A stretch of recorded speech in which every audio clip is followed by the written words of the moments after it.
Next item is the police report from Lieutenant Calderwood. Good evening, everyone. Can you guys hear me okay? All right.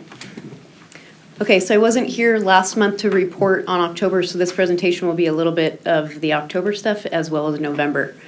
Here we go.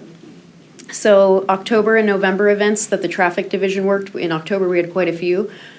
Oktoberfest early in the month, which is at Holiday Park. We also had our PD FD open house, our Lancer Day Parade, which is an annual event put on by Carlsbad High School that we work, an MS bike tour, and then Halloween in the Village. And then we also, in November, had the Fall Street Fair. So all of these events, I just like to mention them because it's something that the traffic division supplements to make the event as safe as possible. We also have senior volunteers and patrol and detectives that works in these larger events, but it really is something that the traffic division is in charge of as far as making sure that it's the safest event possible. And then as far as school outreach, we have a motor attending Kelly Elementary, and then another one attending Olivenheim Pioneer Elementary to talk about pedestrian safety. We've tried to make it a school campaign. I think I've mentioned in some previous presentations that we're trying to go to as many schools as we can, kind of rotate around the city. And then I know I mentioned a few months ago we were granted a Office of Traffic Safety grant where we got $90,000. And so what we've been doing is trying to use that money to do as many saturation details as possible. So what these saturation details are is it's our motors and then also DUI officers in patrol vehicles that are hitting a certain area and trying to saturate it with uniformed personnel. And so we had National Teen Safety Week. This was a very successful event. We tried to focus it around the high schools in the city so that we could yield multiple citations for teenagers that were impeding traffic and speed violations and other moving violations to try and deter them from things like distracted driving. We also just recently had our Black Friday saturation detail. So we had officers all around the malls, which if you kind of go to company stores or other malls during Black Friday, you can see why we need traffic officers there.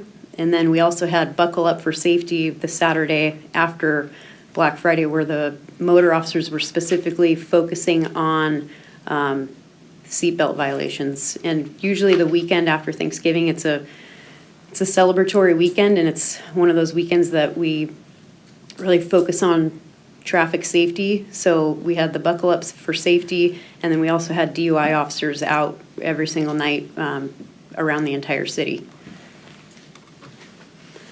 The Cars 4 location, this is the location that we move monthly to have officers focus on, and it's not just traffic officers, it's volunteers, uniformed volunteers, school resource officers, patrol. And the current location is from El Camino Real between Chestnut and College. We're actually keeping it here for 2 months because we've noted that there's been quite a few people running red lights on El Camino Real between Chestnut and College.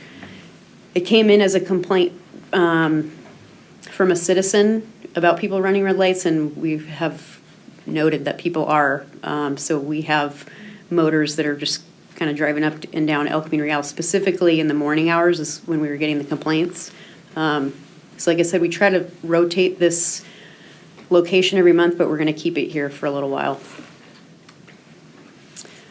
And then I just wanted to report on the recent fatal collision that we had. It was on November 18th. Officers responded to the 7100 block of Corinthia Street. Came in as a solo vehicle collision into a tree, and this area is actually a gated community.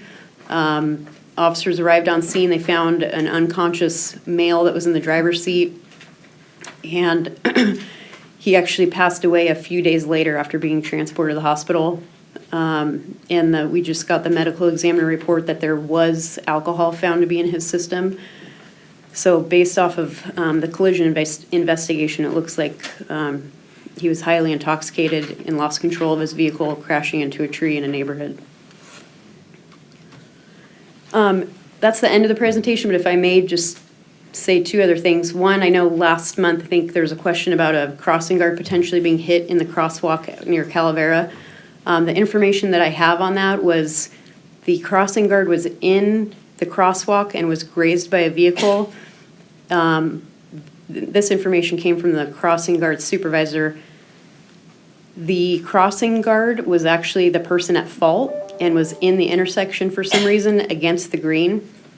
There was no injuries, and this was reported to me a few days after it happened. The police were never called the date of it happening, and upon me learning of this and asking the crossing guard supervisor to have the crossing guard call in and file a report, he did not want to. So that's the information that I have about that. And then if I can just end with, I'd like to echo what traffic engineer John Kim said as far as it feels like a new beginning. I'd like to, one, compliment traffic engineering. It does feel like a new beginning on our behalf of the police department. John and all of the staff here have been super responsive when it comes to our requests. I've gotten more compliments from citizens in the last month or two than I ever have. Usually it's the opposite. And I think that's one on behalf of traffic engineering and some of the positive changes that they've made, and then having the support from you guys. So I appreciate it. Thank you. Do you have any questions for me? Any questions, comments? Thank you. Thank you for your time.